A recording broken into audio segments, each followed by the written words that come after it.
Me llamo Mateo y desde que tengo memoria mi vida ha estado unida a la tierra.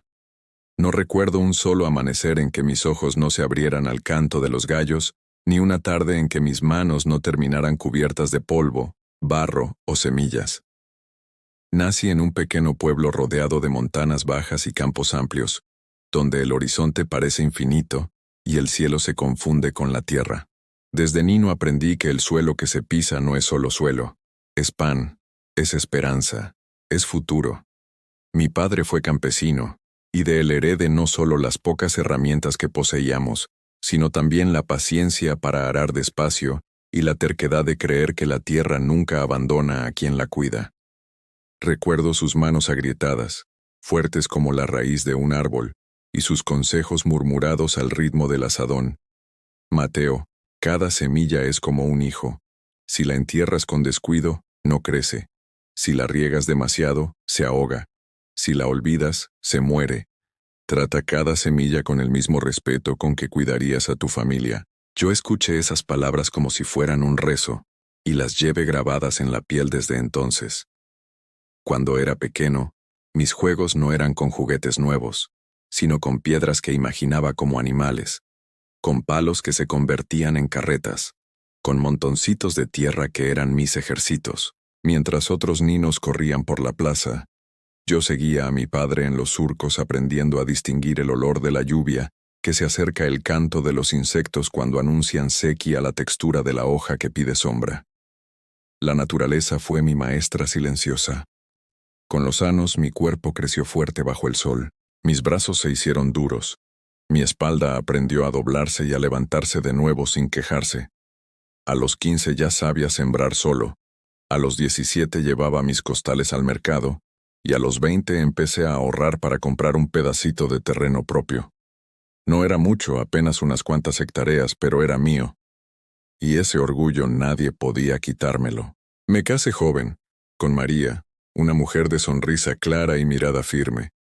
Ella entendía mi vida porque también nació en familia campesina. No le asustó el trabajo, ni la pobreza, ni los sacrificios.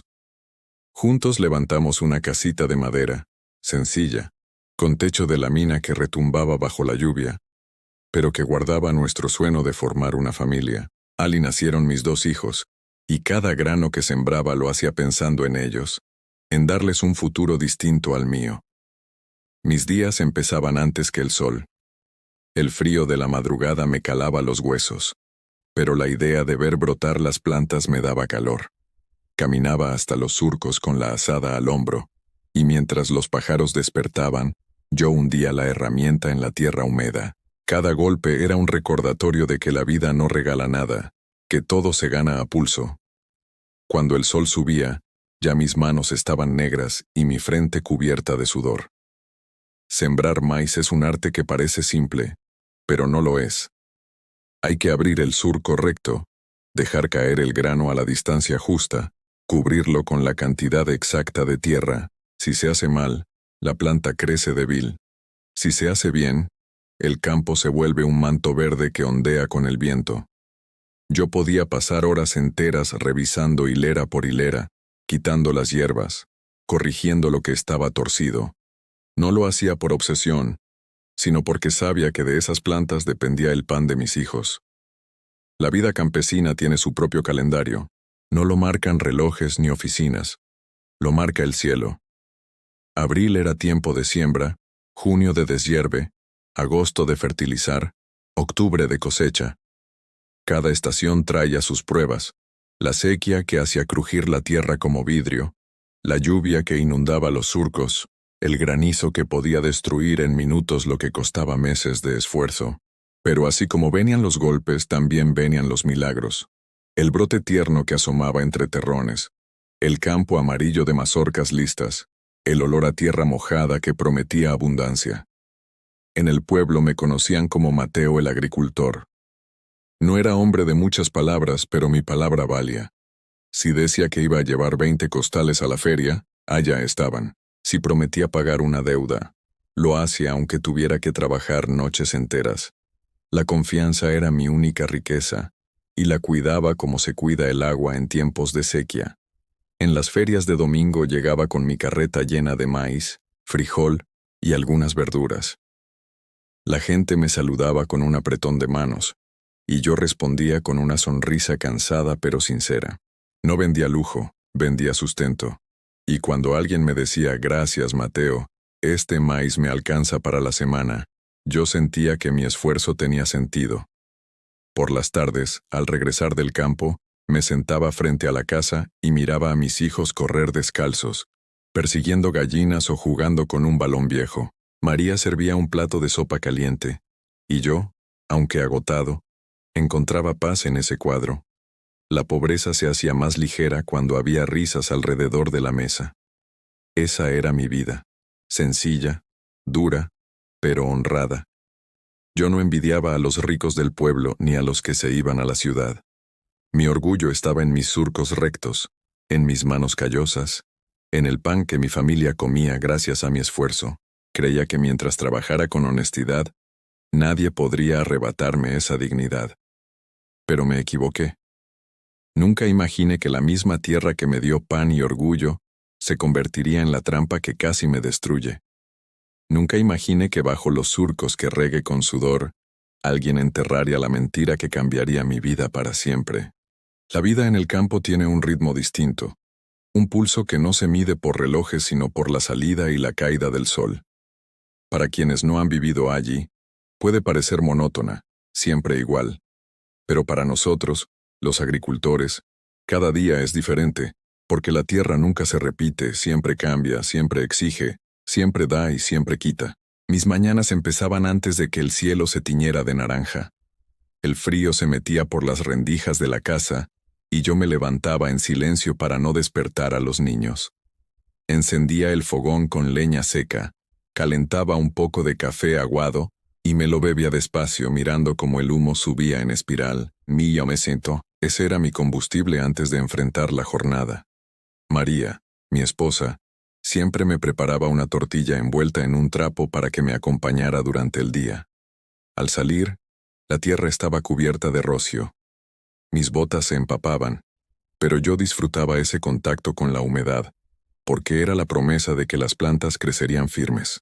Caminaba hasta los surcos y allí comenzaba el ritual de cada día: revisar las hojas, quitar las malezas, vigilar que ninguna plaga hubiera aparecido. Mis manos se movían con memoria. Sabían exactamente cuánto presionar, cuánto arrancar, cuánto dejar. En verano el calor caía como plomo sobre los hombros. Mi camisa se empapaba de sudor, mi espalda ardía, pero el campo brillaba con un verde intenso que me llenaba de esperanza. En invierno, en cambio, la lluvia convertía los surcos en ríos pequeños, y yo pasaba horas drenando el exceso de agua, porque sabía que demasiado líquido podía podrir las raíces. Cada estación era una lucha nueva, y cada victoria parecía milagro. El pueblo tenía sus propias costumbres marcadas por la vida agrícola. En junio celebrábamos la fiesta de San Isidro Labrador, patrón de los campesinos. Todos llevaban espigas, flores y frutas a la iglesia para pedir buena cosecha. Yo llevaba un manojo de maíz recién brotado y lo dejaba en el altar con la fe de un niño. Los vecinos decían que Mateo siempre se inclinaba más ante la tierra que ante los hombres, y era cierto. Mi verdadera religión era el trabajo honesto. Recuerdo con cariño los mercados de domingo. Despertaba antes de que cantara el gallo. Cargaba los costales en la carreta y bajaba hasta la plaza del pueblo. Allí, entre los gritos de los vendedores y el bullicio de la gente, yo me sentía parte de algo grande. Mis granos eran humildes comparados con los puestos de los comerciantes ricos, pero yo sabía que tenían el sabor de lo auténtico. El maíz de Mateo aguanta la olla, decían las amas de casa, y eso era mi mejor propaganda. La vida no era fácil. Hubo años de sequía en que la tierra se rajaba como piel reseca y no brotaba nada. Hubo años de plaga en que el gusano arrasaba con todo en cuestión de días. Y hubo años de exceso de lluvia en que el campo se volvía un lodazal imposible de trabajar. Pero incluso en esos tiempos oscuros yo me mantenía firme. María me recordaba: mientras tengamos salud y manos, saldremos adelante. Y así era. Sembrábamos de nuevo, aunque fuera poco, aunque apenas alcanzara. En el campo uno aprende a valorar lo pequeño. El canto de un grillo en la noche, la sombra de un árbol en pleno mediodía, el olor del pan recién hecho que María horneaba con leña. Mis hijos corrían descalzos por los surcos, jugando a esconderse entre las plantas de maíz que se alzaban más altas que ellos.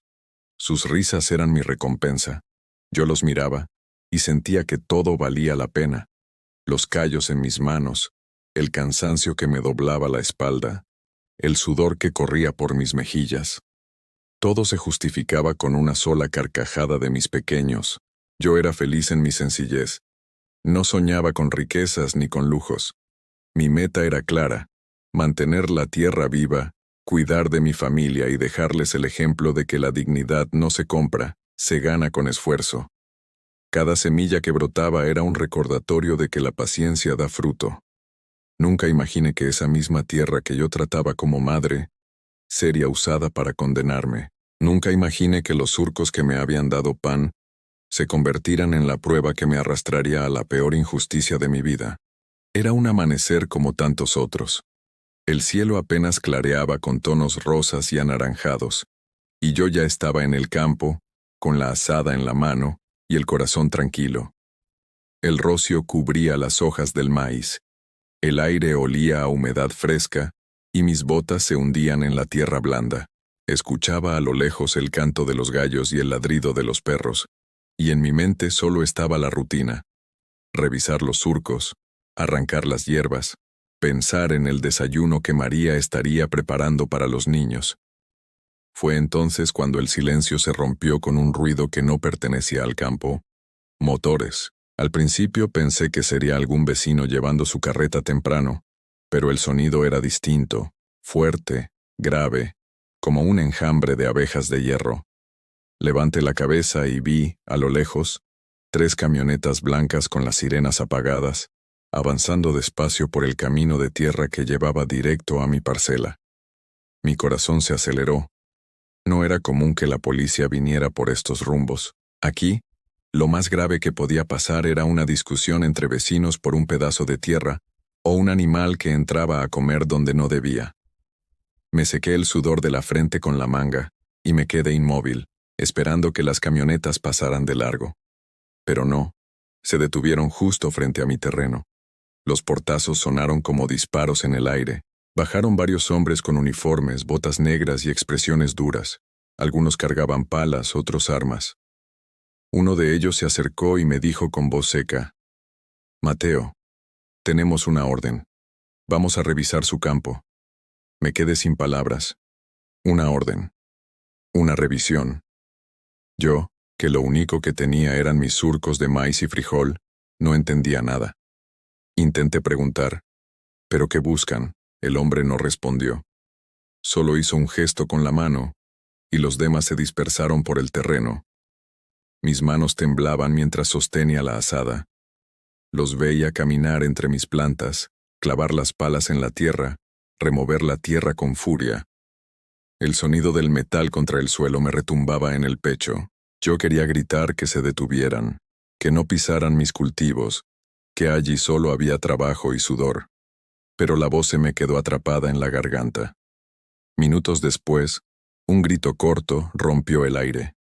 «Aquí están», dijo uno de los agentes. Corrí hacia donde estaban y vi cómo sacaban del suelo paquetes envueltos en plástico negro, apretados con cinta. Los levantaban con cuidado, pero sus miradas se clavaban en mí como cuchillos. «Droga», dijeron. Mi cuerpo se quedó rígido. El estómago se me revolvió como si hubiera tragado piedras. Nunca en mi vida había visto un paquete así. Yo solo conocía sacos de maíz, costales de frijol, canastas de verduras. Eso era ajeno a mi mundo. Intenté hablar. «Eso no es mío. Yo no sé nada de eso». Pero mis palabras parecían perderse en el aire, como si nadie quisiera escucharlas. A lo lejos vi a mis vecinos acercarse, primero curiosos, luego murmurando. Reconocí a don Pedro, que se acercó con su sombrero en la mano. Sus ojos me miraban con pena, pero también con duda. Escuché a alguien decir: «Siempre tan callado. ¿Quién sabe en qué andaba?». Otro respondió: Y yo que pensaba que Mateo era diferente. Cada murmullo era como una piedra lanzada contra mi pecho. María salió corriendo de la casa, con el delantal puesto y la cara descompuesta. «Es un error», gritaba. «Mi esposo nunca tocaría algo así, él solo trabaja la tierra».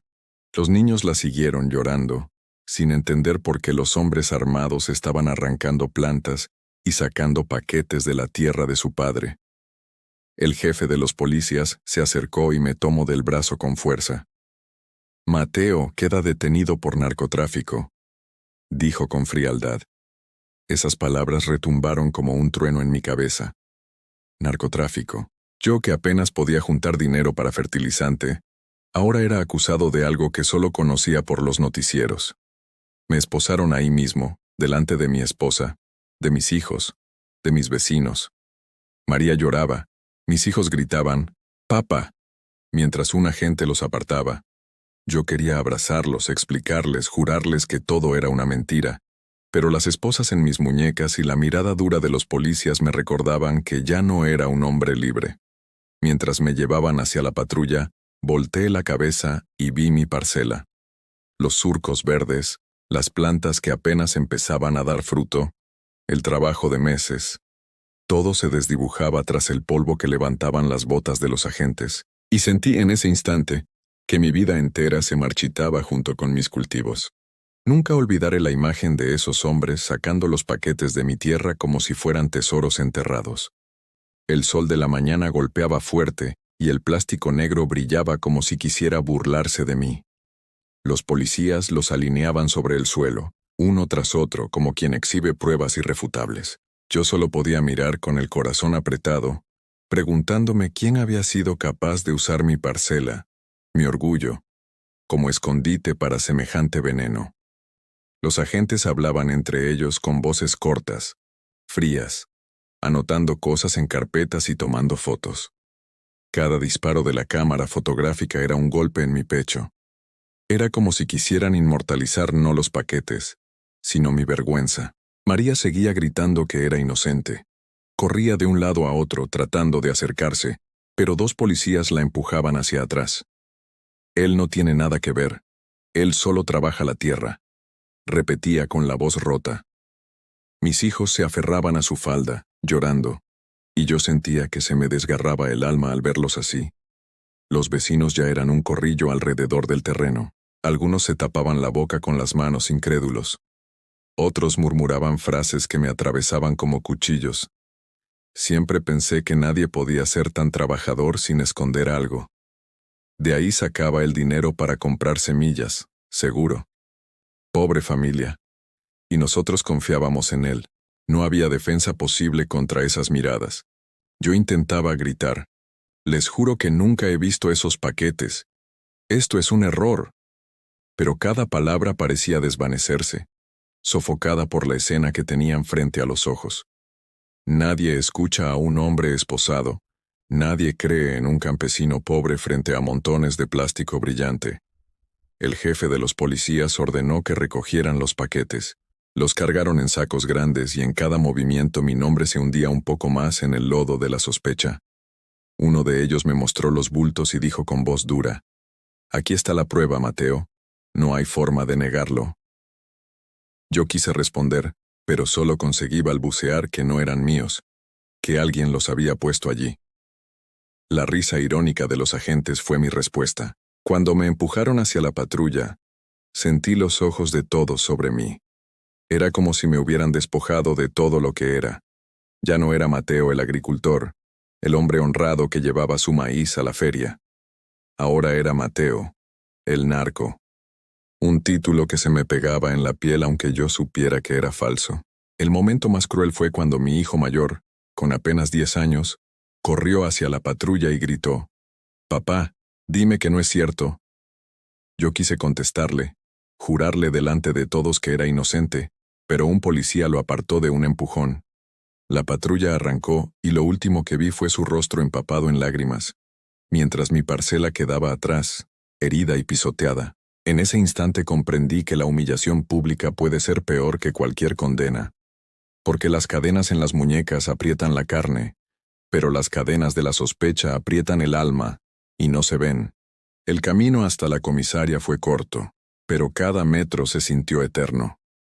La patrulla avanzaba levantando polvo, y a medida que nos acercábamos al pueblo, las miradas se multiplicaban como espinas. Primero fueron los pastores madrugadores, luego los vendedores que armaban sus puestos, después los curiosos que siempre aparecen cuando algo huele a escándalo. Yo iba con las manos esposadas sobre el regazo, mirando mis botas sucias, intentando recordar el último amanecer en que solo me importaban los surcos y el clima. Ese amanecer ya parecía de otra vida. En la primera esquina un grupo de jóvenes se quedó mirando fijamente. Uno de ellos susurró algo al oído de otro y ambos se rieron sin vergüenza. En la siguiente cuadra, la dueña de la panadería sacó medio cuerpo por la puerta, con el delantal manchado de harina, y se quedó con la boca entreabierta. No dijo palabra, pero sus ojos lo dijeron todo: decepción, miedo, morbo. La patrulla giró hacia la plaza. Los puestos del mercado ya estaban abiertos. Reconocí a Marta, la que me compraba frijol cada semana, y a don José, que siempre me preguntaba por la lluvia. Esta vez ninguno levantó la mano para saludar. A cambio, escuché una frase que me atravesó como un machetazo. Entonces era eso. Por eso siempre traía costales llenos. Otra voz respondió: se veía tan decente, hay que ver. Yo quería gritar, explicar, suplicar que me creyeran, pero el vidrio, las rejas, el uniforme de los policías, todo me dejaba mudo. Nadie escucha a quien ya decidieron que es culpable. En la entrada de la comisaria me hicieron bajar. Un fotógrafo del periódico local esperaba con la cámara colgada al cuello. Me pidieron que mirara al frente, luego de perfil. El flash me cegó un segundo. Supe, sin que nadie lo dijera, que mi cara, mis ojos hinchados, mis manos atadas, aparecerían al día siguiente bajo un título que me enterraría aún más. No haría falta juicio. Bastaría una foto y una palabra grande para sellar mi nombre. Me empujaron hacia adentro. El piso estaba gastado, con manchas viejas que parecían no querer irse.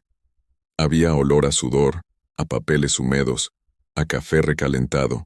En un rincón, dos hombres aguardaban con las cabezas gachas. En otro, una mujer lloraba en silencio con un niño en brazos. Me sentaron en una silla de metal frente a un escritorio. El oficial que tomaría mi declaración masticaba chicle con desgano. Nombre completo: Mateo Álvarez. Edad: 39. Ocupación: agricultor. El hombre escribía sin mirarme, como si mis respuestas ya estuvieran llenas por adelantado. Cuando intenté explicar que nunca vi esos paquetes, que yo solo siembro maíz y frijoles, levanto la mano para callarme y apunto con la cabeza hacia la ventana, donde se veían dos costales con los bultos negros etiquetados. Mateo, los campos hablan, dijo con una sonrisa seca. Y los tuyos estaban gritando: cerre la boca. Entendí que no había nada que yo pudiera decir que fuera más ruidoso que aquella imagen. La vergüenza, espesa como barro, me subió a la cara. Recordé la feria del domingo, los apretones de mano, los gracias Mateo que tu grano rinde. Recordé a don Pedro pidiéndome que le guardara un costal. Todo eso se me vino encima como si fuera un álbum de fotos al que alguien le prendió fuego. Me llevaron a un cuarto más pequeño para reconocimiento.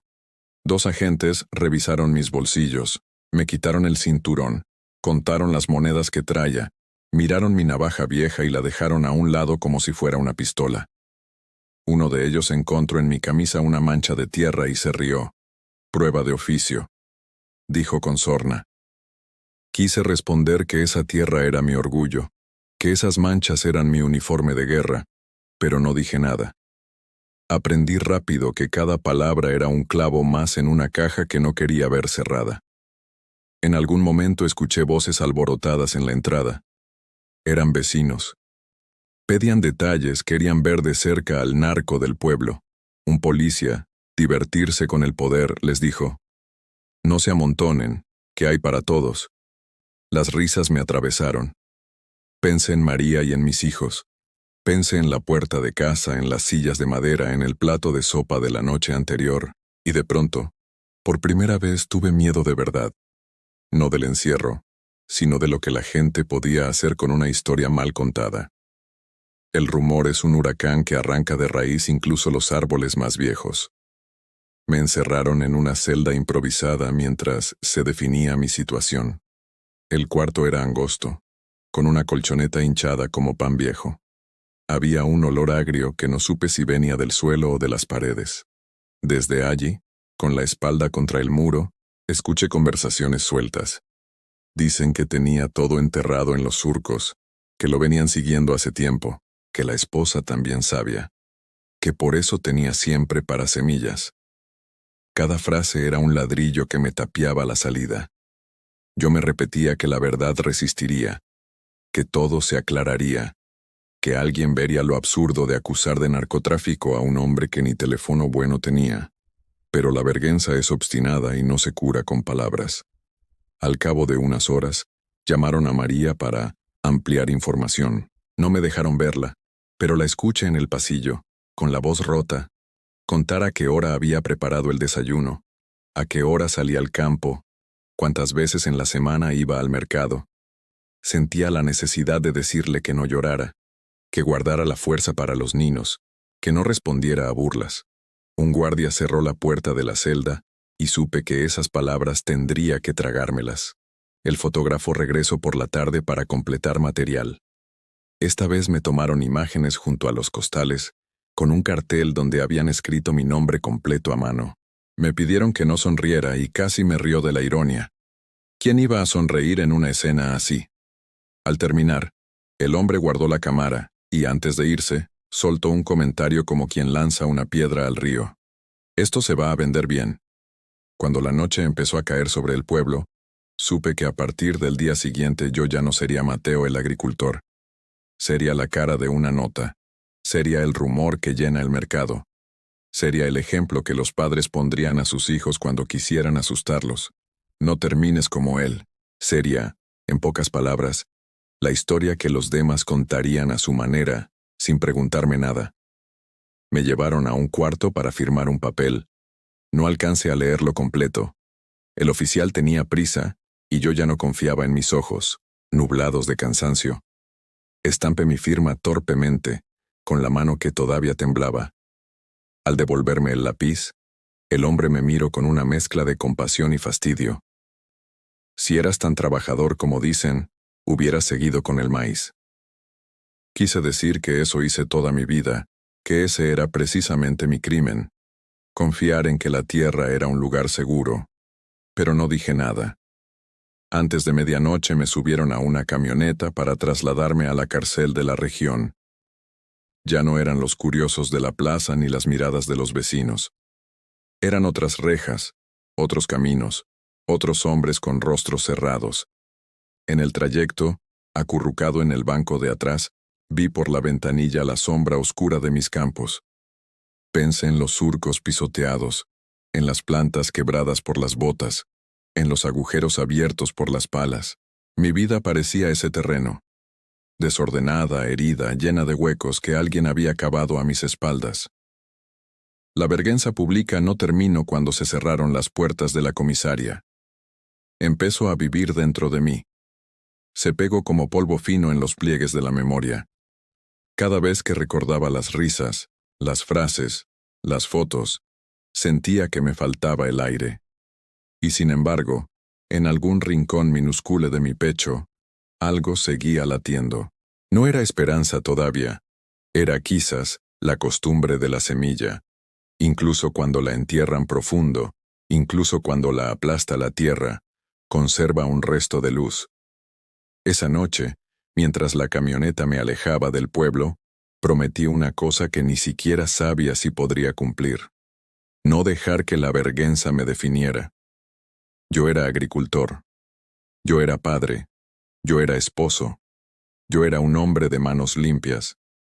Y aunque el mundo se hubiera puesto de acuerdo para nombrarme de otra forma, dentro de mí repetía esos títulos como quien recita una oración, para no olvidarse de sí mismo. Cuando por fin nos detuvimos y abrieron la puerta trasera, supe que lo que venía sería aún más duro. Pero también supe, con la terquedad de quien ha visto crecer una planta en suelo pobre, que la dignidad es un brote cabezadura. Tarda, sufre, se dobla, pero no se rinde. Y con esa idea clavada como una estaca en el centro del pecho, di el primer paso hacia el ruido metálico del penal. El portón del penal se abrió con un chirrido largo, oxidado, que me erizó la piel. Era un sonido distinto a todo lo que había escuchado en mi vida. No era como el canto del gallo anunciando el día ni como el crujido de las ramas bajo el viento. Era el sonido de algo que se cierra para no volver a abrir. Me bajaron de la camioneta con las manos aún esposadas. El patio de ingreso era amplio, de cemento rajado rodeado por muros tan altos que tapaban el cielo. Alambres de espino coronaban cada pared, brillando bajo el sol. Yo levanté la mirada y sentí que el cielo estaba allí arriba, pero inaccesible, como un recuerdo al que uno ya no puede volver. Los guardias nos ordenaron formar una fila. Había otros hombres que llegaron conmigo, todos con la misma mirada perdida. Algunos intentaban aparentar fuerza, otros bajaban la cabeza. Yo me quedé quieto, temblando por dentro. El uniforme de los policías crujía cuando se movían. Sus botas golpeaban el suelo con eco. Parecían gigantes de hierro y nosotros apenas sombras arrastradas. La revisión fue la primera humillación. Me hicieron desnudarme frente a extraños, levantar los brazos, abrir la boca, agacharme. El agua helada de la ducha común cayó sobre mi cuerpo como un castigo. Me dieron un uniforme gris, demasiado grande, que olía a humedad y encierro. Cuando me miré en un vidrio sucio, no me reconocí. Ya no era Mateo el agricultor. Era un número, un cuerpo vestido para desaparecer. El pabellón al que me asignaron era un monstruo de hierro y cemento. El pasillo largo estaba lleno de puertas metálicas con barrotes oxidados. El olor a sudor viejo, comida rancia y humo de cigarro se mezclaba en el aire. El ruido era constante, gritos, risas, insultos, pasos, llaves que chocaban contra metal. Nada se parecía al silencio del campo, a los sonidos suaves de los grillos y del viento en las hojas. Aquí el ruido era como una tormenta que nunca terminaba. Me empujaron a una celda. Dentro había 3 literas oxidadas, colchonetas delgadas, paredes manchadas de humedad. 2 hombres me miraron de reojo sin decir nada. Uno tenía tatuajes en los brazos, el otro cicatrices en la cara. Yo bajé la mirada, intentando hacerme invisible. El guardia cerró la reja de golpe y el sonido del cerrojo me retumbó en el pecho como un martillazo. Esa primera noche no pude dormir. Me acosté en la litera de arriba, abrazando mi uniforme para sentir que aún tenía algo propio. Cerraba los ojos e intentaba imaginar el campo, los surcos rectos, el olor a tierra mojada, el canto lejano de los pájaros. Pero el recuerdo se desvanecía con cada grito que venía de otro pabellón, con cada portazo de celda, con cada carcajada que sonaba a desesperación disfrazada. El hambre fue otro golpe. La cena era una bandeja de plástico con arroz pegajoso y un líquido turbio al que llamaban sopa. Yo, que estaba acostumbrado al sabor de lo simple pero honesto, sentí que ese alimento no era comida. Era resignación en un plato. Lo tragué en silencio porque sabía que rechazarlo era mostrar debilidad. Al día siguiente entendí que en prisión no hay amanecer. El sol entra por rendijas altas pero no calienta. No hay gallos ni risas de niños, ni olor a pan recién hecho. Solo hay silbatos, golpes de botas y conteos en voz alta. En el campo, cada día empezaba con esperanza. Allí, cada día empezaba con la certeza de que nada cambiaría. Mientras me apoyaba contra los barrotes, recordé las palabras de mi padre. Hijo, la tierra nunca traiciona. Esa frase me quemaba por dentro, porque ahora era la tierra la que me había condenado, la misma que cuide, la misma que me dio pan, la misma que alguien usó para enterrarme en vida. Esa primera semana en prisión aprendí lo que significa ser olvidado. Afuera, mi nombre ya estaba manchado. Adentro, yo no era nadie. Solo un hombre más tragado por muros altos. y mientras las noches se repetían, una pregunta me martillaba sin cesar.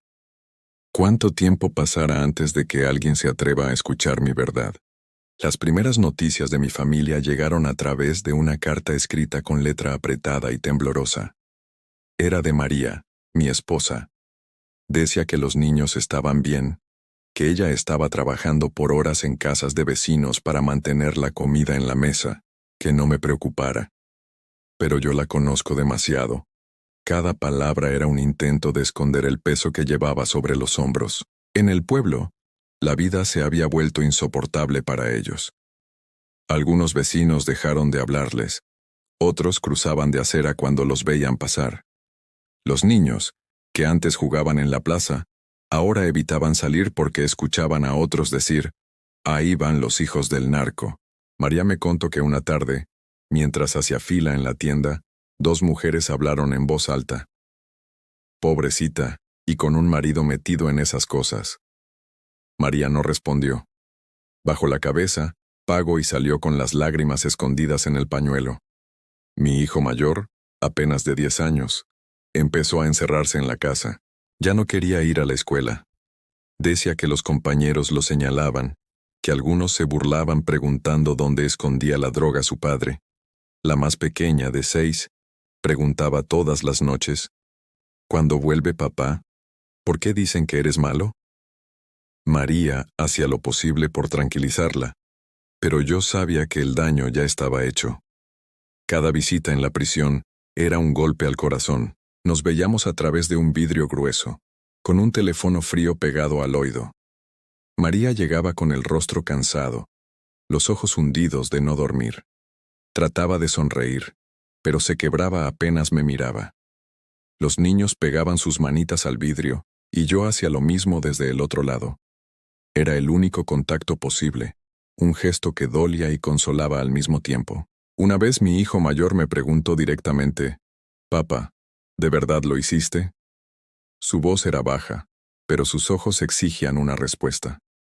Sentí que me partía en dos.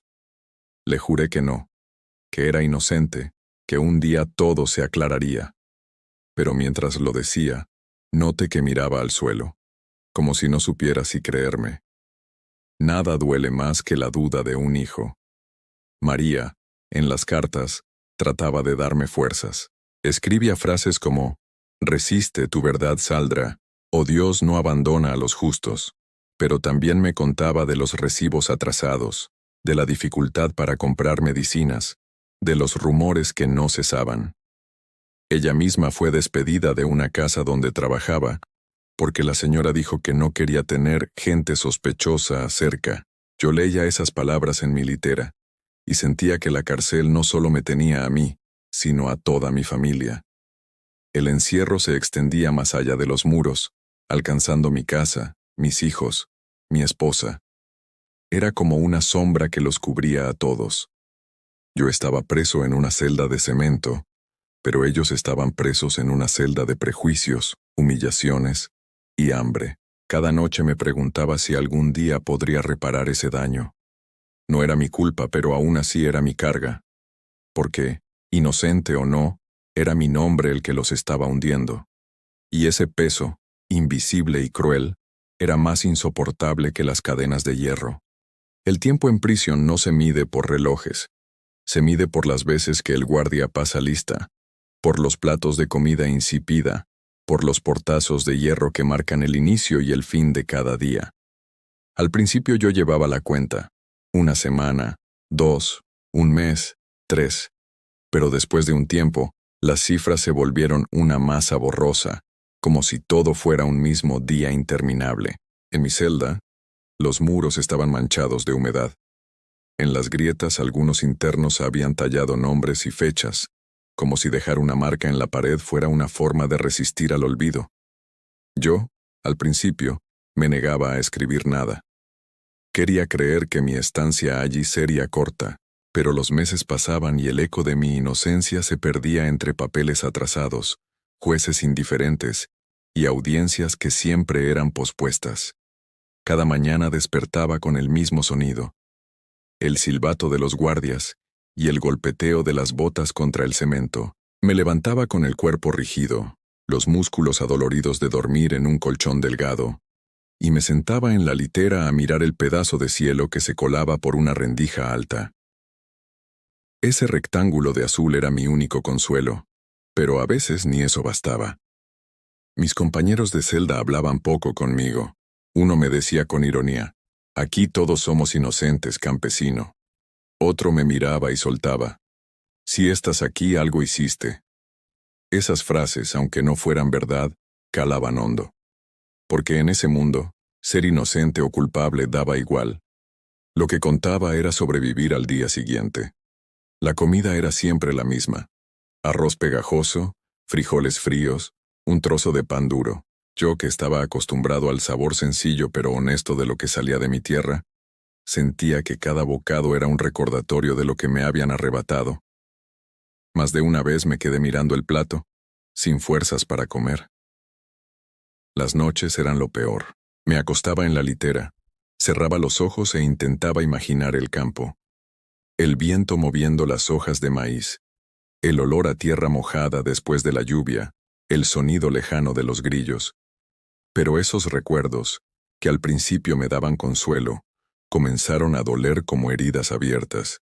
Era como si la memoria me castigara mostrándome lo que ya no tenía. Un día, después de una audiencia aplazada por 5ª vez, me senté en el rincón de la celda y sentí que todo dentro de mí se apagaba. Pensé, tal vez nunca saldré. Tal vez esta será mi vida hasta el final. Tal vez el mundo decidió que yo soy culpable y nada podrá cambiarlo. En ese momento la fe que siempre me acompañó empezó a resquebrajarse. Antes rezaba cada noche pidiendo justicia, pidiendo fuerza, pero llegué a un punto en que las palabras ya no me salían. Me quedé mirando el techo, con los labios secos, y solo pude murmurar, «Dios, si me escuchas, dame una señal, porque yo ya no puedo más». La desesperanza es como una plaga en el campo. Entra poco a poco, se mete entre las raíces, y cuando uno quiere darse cuenta ya lo ha devorado todo. Así me sentía, como una planta seca, marchita, que se dobla bajo su propio peso. Hubo noches en que me imaginé aceptando la condena, dejando de pelear, resignándome a morir allí dentro. Si todos creen que soy culpable, pensaba, ¿para qué seguir gritando lo contrario? Esa idea me asustaba más que los barrotes, porque significaba perder no solo mi libertad, sino también mi dignidad. Y sin embargo, justo cuando estaba a punto de rendirme, cuando la desesperanza ya me había cubierto como sombra espesa, algo inesperado empezó a moverse en mi destino. Era una tarde gris, de esas en que el aire parece detenido y el patio del penal huele a hierro oxidado y lluvia vieja. Yo estaba sentado en un banco de cemento, con los codos sobre las rodillas y la mirada perdida en las rendijas del muro. Había dejado de esperar cualquier novedad. Había dejado de mirar la puerta de visitas. Mis manos que antes araban surcos ahora solo trazaban líneas invisibles sobre mis muslos. Entonces escuché mi nombre. No mi número, no un apodo, sino mi nombre entero. Mateo Álvarez. Al principio pensé que era un error. Hacía meses que nadie pronunciaba mi nombre con esa claridad. Un guardia repitió, «Mateo, tienes visita». Levanté la cabeza y mi corazón dio un salto. No era día de visitas. No era hora de abogados rutinarios. Caminé hacia el locutorio con las piernas pesadas como si cada paso arrastrara años de barro. Del otro lado del vidrio me esperaba un hombre joven, de traje barato y corbata torcida. Tenía las manos llenas de papeles y una mirada que no conocía. Se presentó con voz clara. «Soy Diego Ramírez, abogado voluntario. Estoy revisando casos de personas que podrían estar presas injustamente. He leído tu expediente. Quiero hablar contigo». Me senté frente al vidrio, con las manos temblorosas. Quise responder, pero me quedé mudo. Diego abrió su carpeta y empezó a sacar documentos. Su voz era tranquila pero firme, como quien viene a sembrar en tierra dura. «Mateo, hay cosas que no cuadran en tu caso. El reporte policial tiene horas distintas en cada hoja. La supuesta cadena de custodia de los paquetes es incompleta. Las fotos del hallazgo tienen marcas de edición. Y lo más importante, tenemos testimonios de vecinos que vieron a hombres desconocidos entrando a tu parcela por la noche, semanas antes del operativo. Yo lo escuchaba como quien escucha llover después de meses de sequía. Mis ojos se llenaron de lágrimas, pero no quería parpadear para no perder ni una palabra. Diego siguió. Estamos pidiendo acceso completo a las cámaras de la carretera. También tenemos un ex policía dispuesto a declarar que traficantes usaban terrenos de agricultores pobres para esconder paquetes. Creemos que eres una víctima más de ese sistema. No te prometo milagros, pero te prometo pelea. No pude contenerme. Acerqué la frente al vidrio y murmuré: gracias, nadie me ha creído hasta ahora. Diego me miró fijo y dijo despacio: yo te creo, y vamos a demostrarlo. Esa frase fue como una semilla en mi pecho. Después de meses de sombra, algo brotó dentro de mí. No era todavía libertad, pero era esperanza. Diego me pidió detalles, fechas, nombres. Yo le conté todo. Mis rutinas, mis vecinos, el día del operativo. Él tomaba notas sin perder el hilo, con una concentración que me recordó a mi padre revisando surcos. Cuando se levantó para irse, dejó su tarjeta sobre la mesa y dijo: volveré con noticias. Cuida esa chispa, Mateo, no la dejes apagar. Esa noche regresé a la celda distinto. Toro, mi compañero de litera, me preguntó: ¿qué pasó, campesino? Yo sonreí por primera vez en mucho tiempo. ¿Alguien me cree?, respondí. Julia, la interna del pabellón de enfrente, susurró: a veces basta una sola semilla para que brote el campo. Me acosté mirando el techo manchado y por primera vez las grietas no me parecieron barrotes, sino surcos listos para sembrar. Pensé en mis hijos, en María, en la parcela, y me dormí repitiendo en silencio: la verdad germina, la verdad germina. Diego volvió semanas después, con la misma corbata torcida y una carpeta aún más gruesa. Lo vi entrar al locutorio y supe, por el brillo en sus ojos, que traía algo importante. Se sentó frente a mí, acomodó los papeles, y comenzó a hablar sin rodeos. Mateo, conseguimos los registros completos de la aseguradora. Resulta que, el mismo día en que supuestamente encontraron la droga en tu parcela, un grupo de narcotraficantes reclamó indemnizaciones por pérdidas similares en otros puntos de la región. Todo apunta a que estaban usando terrenos de agricultores humildes para esconder cargamentos y, cuando los perdían, cobraban el seguro. Tú fuiste solo un eslabón más de esa cadena sucia. Mis manos se apretaron contra la mesa.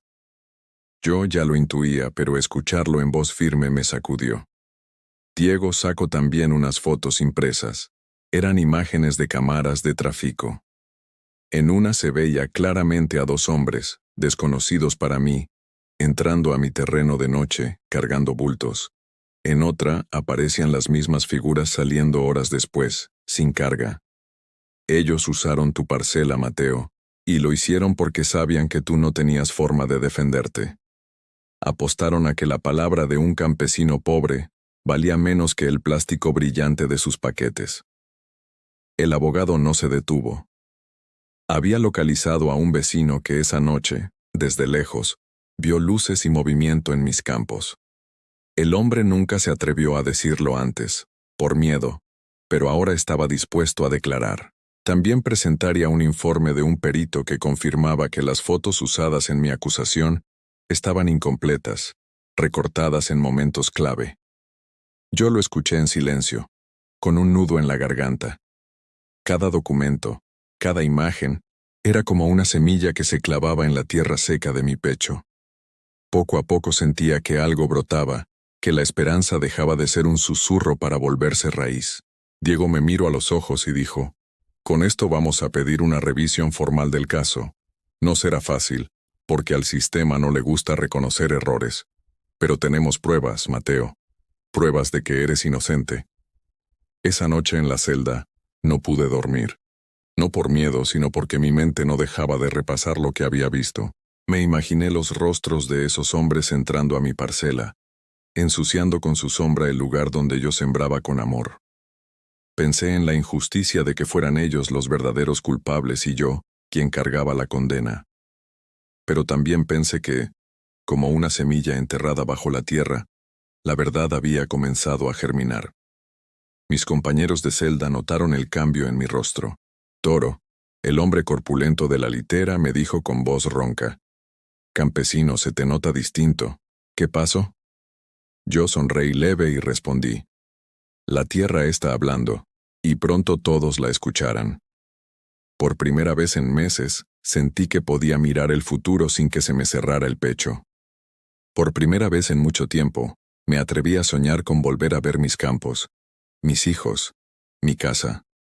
La verdad estaba brotando, y yo estaba listo para cuidarla como cuide cada semilla de maíz que alguna vez puse en la tierra. El día de la audiencia amaneció con un cielo plomizo, como si el firmamento estuviera conteniendo la respiración conmigo. Me despertaron más temprano que de costumbre, y un guardia me avisó sin mirarme a los ojos: «Traslado a tribunal». Me lavé la cara con agua fría en el lavabo metálico, respiré hondo 3 veces, y me puse el uniforme gris que ya llevaba mi olor de muchos meses. En el pasillo, el eco de las botas marcaba un compás que quería confundirme con miedo. Me repetí en silencio: «Camina, Mateo, camina como cuando ibas a revisar los surcos al amanecer». Un paso, y luego otro. El furgón nos llevó por calles que yo reconocía por pedazos.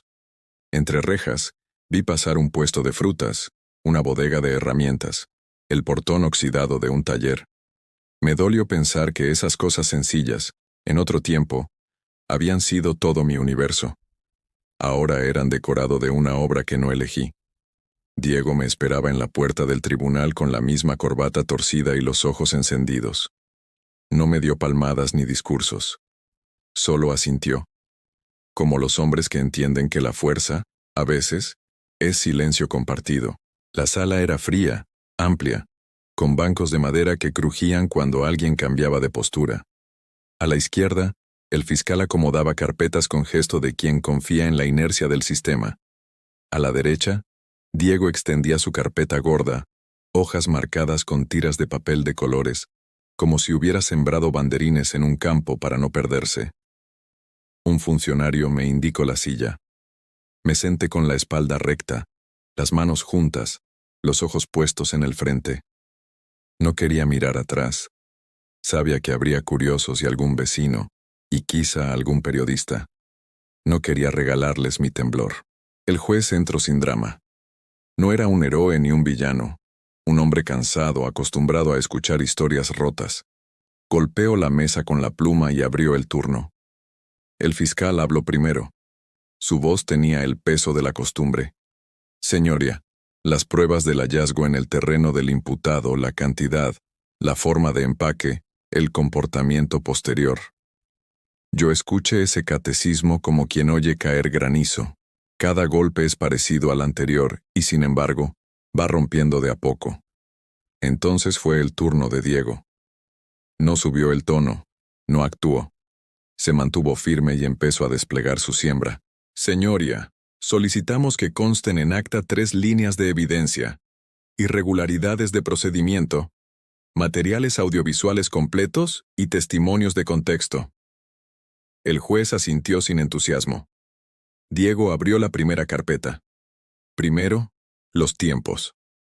Puso sobre la mesa 2 copias del mismo parte policial con horas distintas. Una, 05:12. Otra, 06:47. Explico que el acta de cadena de custodia tenía un hueco de casi 2 horas entre el hallazgo y la primera anotación en bodega. Ese intervalo, dijo, es tierra abierta donde todo puede pasar. El fiscal intentó sonreír con superioridad, pero el juez levantó las cejas y pidió cotejo. Un secretario se llevó las hojas. Yo sentí un hilo de aire entrar en mis pulmones. Luego, las imágenes.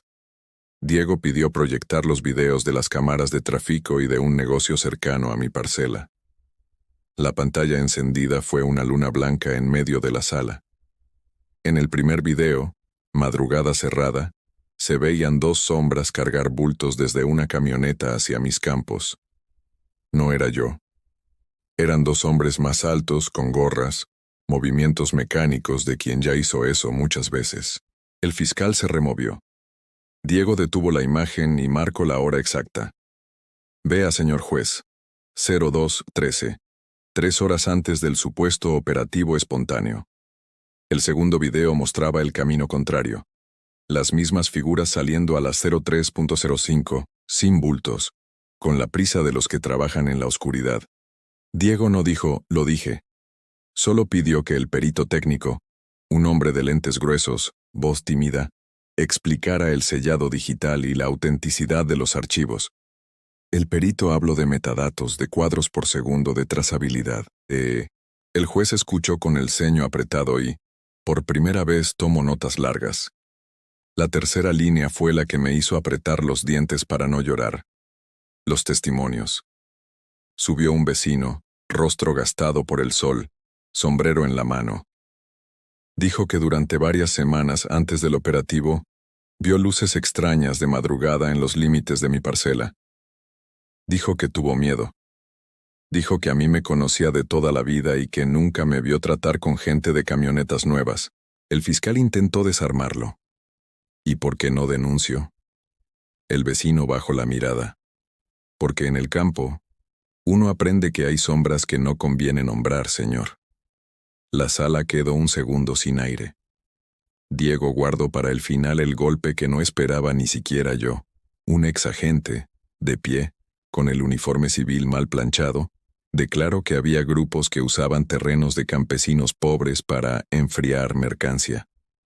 Dijo que el modo de operar incluía filtrar un soplo anónimo para montar un operativo y legitimar el hallazgo. Dijo que muchas veces todo terminaba en un titular y en una firma de seguro por pérdidas. No miro al fiscal cuando lo dijo. Miro al juez, y luego a mí. Yo bajé la cabeza para no quebrarme. El fiscal intentó recomponer el relato. Habló de cercanía física, de responsabilidad objetiva del propietario. Dijo que si estaba en mi tierra yo debía saberlo. Diego no se movió de su línea. Señoría, la tierra del pobre no tiene rejas, tiene necesidades. El que trae la noche y dinero, entra, y cuando el pobre amanece ya está marcado. No era poesía, era un diagnóstico. El juez le pidió que volviera a lo técnico. Diego volvió. Acta, horas, videos, testigos, informe de aseguradora que demostraba reclamos sincrónicos por merma de carga en la región el mismo día del operativo. Hubo un silencio largo.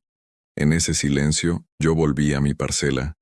Vi mis surcos, mis plantas, el rocío, y encima de todo, como una sombra aceitada, las botas que los pisaban. Escuche la voz de mi padre, baja. La tierra no traiciona, hijo. Los hombres a veces.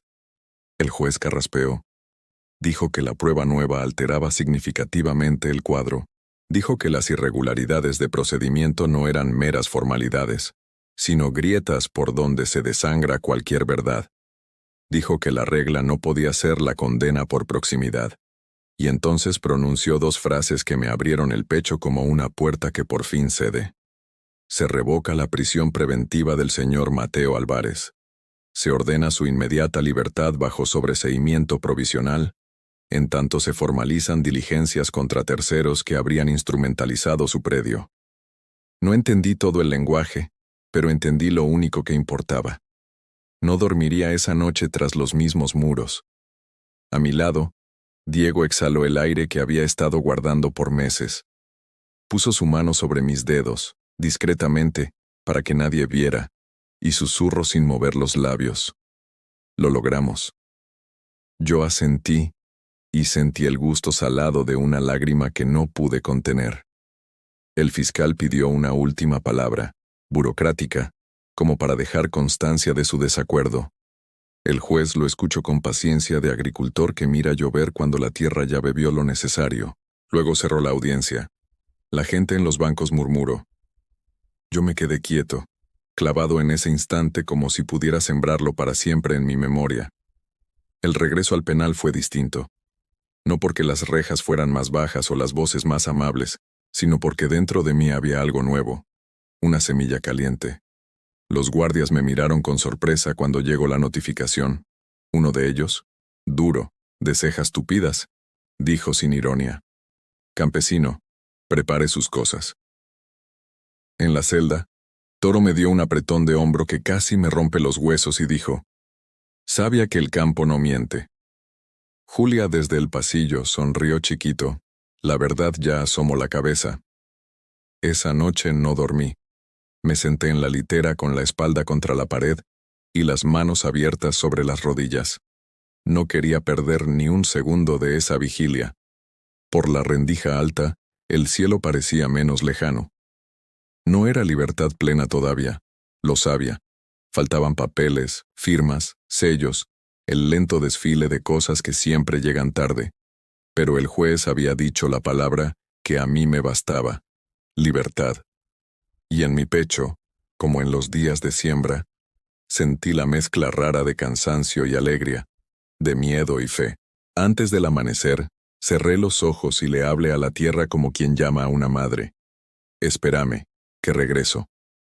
Regresaré con cuidado, con rabia justa y gratitud honda. Regresaré a levantar los surcos pisoteados, a pedirle perdón a las plantas por la ausencia, a enseñar a mis hijos que incluso la noche más larga se raja cuando una verdad insiste. Cuando el primer silbato sonó y las puertas empezaron a abrirse para el traslado final, yo ya estaba de pie.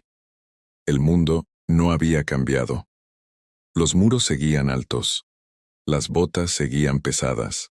Pero algo por fin había germinado. Y yo, Mateo Álvarez, estaba listo para verlo crecer. Me despertaron antes del amanecer con un golpe suave en la reja y una frase que yo había esperado durante meses. Álvarez, prepare sus cosas. Esas 3 palabras fueron como agua en tierra seca. Me quedé un momento sentado en la litera, mirando mis manos, para asegurarme de que no era un sueño. Alrededor, mis compañeros seguían dormidos o fingían dormir. El silencio de ese instante fue diferente. No era el silencio del encierro, era el silencio previo a un brote nuevo. Mis cosas cabían en una bolsa pequeña, un par de camisas gastadas, las cartas de María y los ninos, un cuaderno donde escribía recuerdos para no olvidarme de quién era. Las doblé con cuidado, como se doblan las semillas antes de guardarlas para la próxima siembra. Toro me ayudó en silencio, poniendo su mano enorme sobre mi hombro. Anda, campesino, susurro. Sal de este lodazal. Aún hay tierra buena para ti allá afuera. El trayecto hasta la oficina de salida fue como caminar sobre aire. Cada paso resumía meses de encierro, humillaciones, noches de frío, lágrimas tragadas. El funcionario revisó papeles sin levantar la vista. Me devolvió una billetera vieja, una navaja oxidada, un pañuelo bordado por María. Cosas pequeñas, pero para mí eran tesoros recuperados de un naufragio. Cuando crucé el portón, la luz del sol me golpeó de lleno. No era el mismo sol de los patios grises. Era un sol ancho, limpio, caliente, un sol que decía, «Estás afuera». Me detuve unos segundos con los ojos cerrados, respirando hondo, sintiendo que ese aire fresco entraba hasta lo más hondo de mi cuerpo y arrancaba capas de encierro. Allí a unos metros estaban María y mis hijos. Los niños corrieron primero, tropezando entre ellos, gritando, «¡Papá!». María los siguió con el delantal gastado y las manos temblorosas. Los abracé tan fuerte que sentí que me reconstruían con sus brazos. Lloré, pero no de tristeza, sino de alivio. Mi hija me repetía, «Ya estás en casa, papá, ya estás en casa». Y mi hijo mayor, con la voz quebrada, me susurró. Sabía que eras inocente. El barrio me recibió con miradas mezcladas. Algunos bajaron la cabeza, otros apenas saludaron. Pero yo ya no buscaba aprobación. Mi nombre estaba limpio aunque mi alma llevara cicatrices. Esa noche, en nuestra mesa sencilla, comimos arroz y pan caliente. Nunca una comida me supo tan llena de vida. Entendí que la verdadera libertad no era solo salir de la prisión, era recuperar el derecho de mirar a mis hijos a los ojos y saber que podían llamarme padre sin vergüenza. Era volver a mis surcos y sentir que, aunque pisoteados, aún podían dar fruto. Ahora, mientras te cuento mi historia, quiero preguntarte a ti que me escuchas. ¿Crees que la pobreza hace más fácil que alguien sea acusado injustamente? ¿Conoces a alguien que haya vivido algo parecido? Escribe tu respuesta en los comentarios. Tu voz puede ser la semilla que mantenga viva la esperanza de quienes aún esperan justicia.